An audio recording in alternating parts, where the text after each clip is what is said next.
ನಾಯಕರ ನಿಮ್ಮ ನಿದ್ದೆಗೆಡಿಸಲು ಹುಟ್ಟಿ ಬಂದಿದ್ದಾನೆ ಈ ಕಲಿಯುಗದಲ್ಲಿ. ನಾಯಕರಿಗೆ ಅಧಿಪತಿಯಾಗಿ ಈ ಪೃಥ್ವಿರಾಜ.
ಹಸು ಹುಲ್ಲನ್ನು ತಿಂದು ಹಾಲನ್ನು ಕೊಡುತ್ತದೆ. ಆ ಬಟ್ ಹಾವು ಆಗಲ್ಲ, ಹಾಲನ್ನು ಕುಡಿದು ವಿಷವನ್ನು ಕಕ್ಕುತ್ತದೆ. ಈ ಪೃಥ್ವಿರಾಜ ವಿಷ ಸರ್ಪವಿದ್ದ ಹಾಗೆ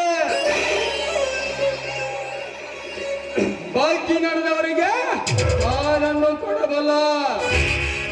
ಎದುರಾಗಿ ನಿಂತರೆ ವಿಷ ಸರ್ಪವಾಗಿ ಕಚ್ಚಿ ಕಾಲ್ಕೂಟದಂತೆ ವಿಷವನ್ನು ಉಗುಳಬಲ್ಲ.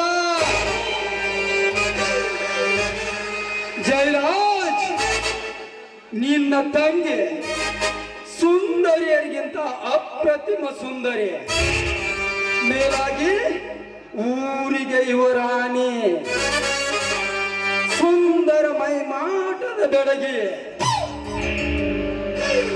ತುಂಬು ಯೌವನದ ಉಬ್ಬು ತಗ್ಗುಗಳ ನಡುವೆ ಕಾಮನ ಬಿಲ್ಲಿನಂತೆ ಏನವಳ ಮೈಮಾಟ.